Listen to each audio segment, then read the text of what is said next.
அனைத்து பெருமைகளும் இறைவன் ஒருவனுக்கே.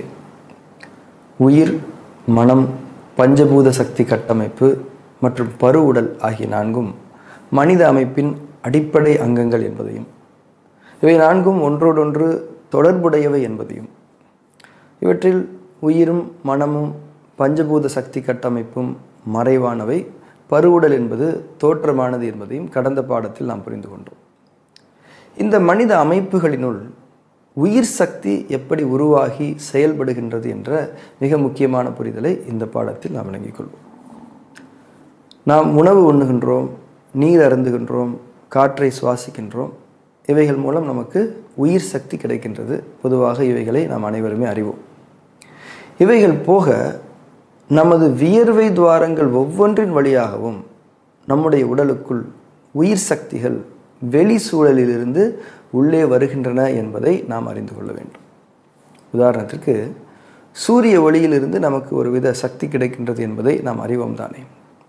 சூரிய ஒளியைப் போல மனித அறிவு அறிந்திராத பல நுட்பமான உயிர்கூறுகளை, ஆற்றல்களை பிரபஞ்ச வெளியிலிருந்து நம்முடைய தோளில் இருக்கக்கூடிய வியர்வை துவாரங்கள் ஒவ்வொன்றின் மூலமாக நாம் உட்கிரகித்து கொள்கின்றோம்.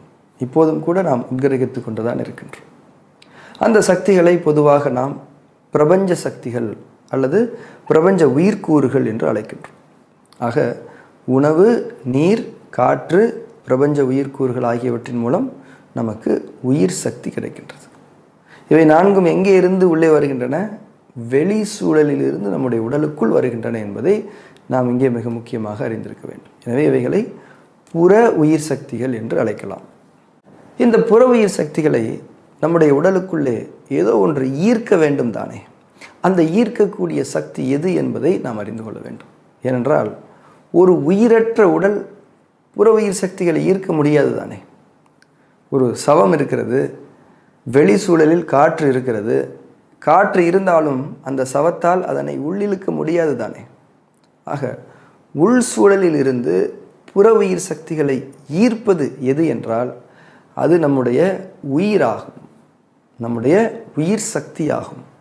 ஆக நம்முடைய உயிர்தான் நம்முடைய அத்தனை விதமான இயக்கங்களுக்கும் ஆதாரமாக இருந்து கொண்டிருக்கக்கூடிய சக்தி. அந்த ஆதார சக்தி எங்கே இருக்கின்றது? நம்முடைய அகசூழலில் இருக்கின்றது. உயிரின் மையம் அகசூழலில் இருக்கின்றது. எனவே உயிரை நாம் அக உயிர் சக்தி அல்லது முதன்மை அக உயிர் சக்தி என்று அழைக்கின்றோம். ஏன் இந்த உயிரை முதன்மை அக உயிர் சக்தி என்று அழைக்கின்றோம் என்றால், இன்னும் சில அக உயிர் சக்திகள் இருக்கின்றன. நம்முடைய உயிரின் ஆற்றல் தான் நம்முடைய மனதில் பாய்ந்து மனதை இயக்குகிறது மற்றும் மனதின் ஊடாக பஞ்சபூத சக்தி கட்டமைப்பின் சக்தி நிலைகளிலும் பின் நம்முடைய பரு உடலிலும் பாய்ந்து அதனுடைய இயக்கங்களுக்கு ஆதாரமாக அமைகின்றது என்பதை கடந்த பாடத்தில் நாம் புரிந்து கொண்டோமே. அதை இங்கே நாம் நினைவு கூற வேண்டும். ஏனென்றால் அக்குபங்சர் வாழ்க்கை அறிவியலில், அக்குபங்சர் மருத்துவ அறிவியலில் முதன்மை அக உயிர் சக்தியாகிய நம்முடைய உயிர் சக்தியோடு சேர்த்து நம்முடைய அகசூழலில் அந்த உயிர் சக்தி பாயக்கூடியதாக இருக்கக்கூடிய நம்முடைய மனம், நம்முடைய பஞ்சபூத சக்தி கட்டமைப்பின் சக்தி நிலைகள் ஆகியவைகளையும் நாம் அக உயிர் சக்திகள் என்றே தான் அழைக்கின்றோம். ஆக உணவு, நீர், காற்று, பிரபஞ்ச உயிர்கூறுகள் ஆகியவை ஒரு மனிதனுக்கான புற உயிர் சக்திகள். இவைகள் புற சூழலிலிருந்து உள்ளே வருகின்றன. இவைகளை ஈர்க்கக்கூடியது அகத்தில் இருக்கக்கூடியது உயிர், மனம், பஞ்சபூத சக்தி கட்டமைப்பின் சக்தி நிலைகள் ஆகியவை அந்த மனிதனுடைய அக உயிர் சக்திகள் என்பதை மீண்டும் ஒரு முறை நாம் தெளிவாக்கிக் கொள்வோம். இப்போது இன்னொரு மிக முக்கியமான புரிதல் ஒன்றையும் நாம் விளங்கிக் கொள்ள வேண்டும். உணவு, நீர், காற்று, பிரபஞ்ச உயிர்கூறுகள் ஆகிய புற உயிர் சக்திகளும் நமக்கு உள்ளே இருக்கக்கூடிய உயிர், மனம், பஞ்சபூத சக்தி கட்டமைப்பின் சக்தி நிலைகள் ஆகிய அக உயிர் சக்திகளின் தன்மைகளும் சேர்ந்தேதான், இரண்டும் சங்கமித்தேதான் நமக்குள் ஒரு ஒருங்கிணைந்த உயிராற்றல் உருவாகின்றது. இந்த ஒருங்கிணைந்த உயிராற்றலே முழுமையான உயிராற்றல் ஆகும். இந்த முழுமையான உயிராற்றலே நமது உடலின், நமது மனதின், நம்முடைய படைப்பம்சங்கள் அனைத்தின் இயக்கங்களுக்கும் ஆதாரமாக அமைகின்றது. இன்னும் இது பற்றிய ஒரு முழுமையான தெளிவிற்காக இந்த இடத்தில் சில உதாரணங்களை நாம் பார்க்கலாம். முதலில் கோமா நிலையில் ஒருவர் இருக்கின்றார் என்று வைத்துக்கொள்வோம். அவருக்கு உயிர் இருக்கின்றது. அவர் இறந்து விட்டார் என்று அறிவிக்கப்படவில்லை, உயிர் இருக்கின்றது. ஆனால் அவரின் மனம் செயல்படவில்லை. எனவே அவரால் உணவு, நீர் உள்ளிட்ட எதனையும் விழிப்புணர்வோடு உட்கொள்ள முடியாது. ஆக அவரால் ஒரு மனிதனுக்கான முழுமையான இயக்கத்தை செய்ய முடியவில்லை. படுத்த படுக்கையாக நினைவற்று இருக்கின்றார்.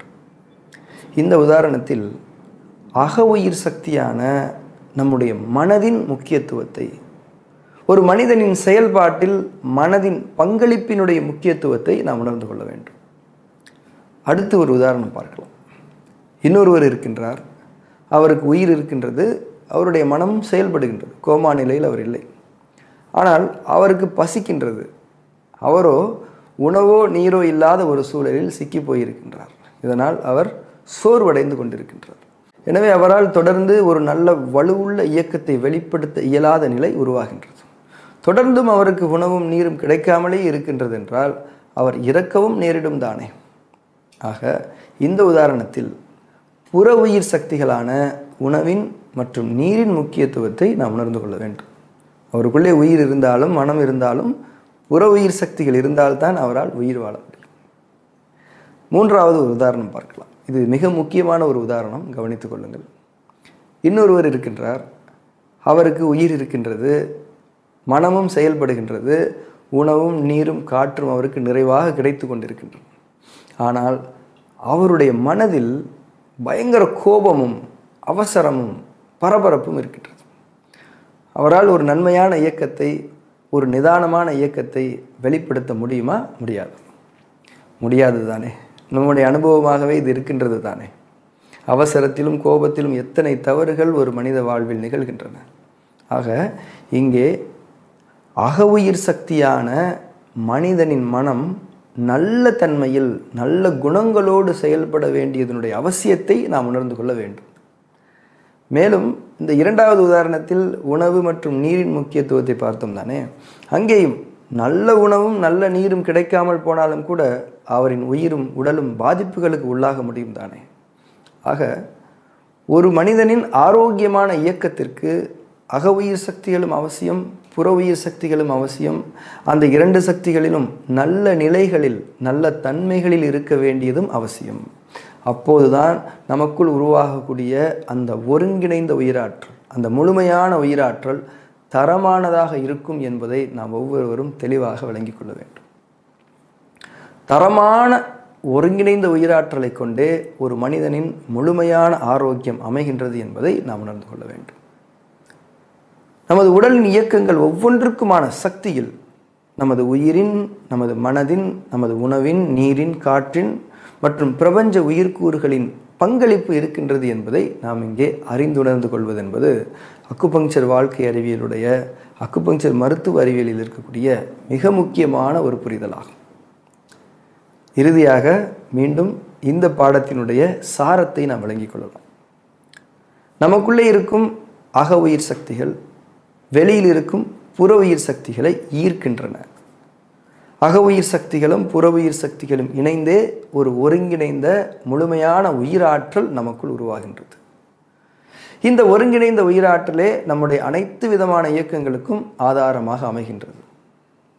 இந்த உயிராற்றலின் தன்மை, அதாவது இந்த ஒருங்கிணைந்த உயிராற்றலின் தன்மை தரமாக இருக்கிற பட்சத்தில் நமது உடலிலும் வாழ்விலும் ஆரோக்கியமும் நிறைவும் இருக்கும். அவ்வளவுதான். இறைவனுடைய அருளால் அடுத்தடுத்த பாடங்களில் இன்னும் முக்கியமான புரிதல்களை விளங்கிக் கொள்வோம். பொறுமையோடு காத்திருங்கள். எல்லா பெருமைகளும் இறைவனுக்கு.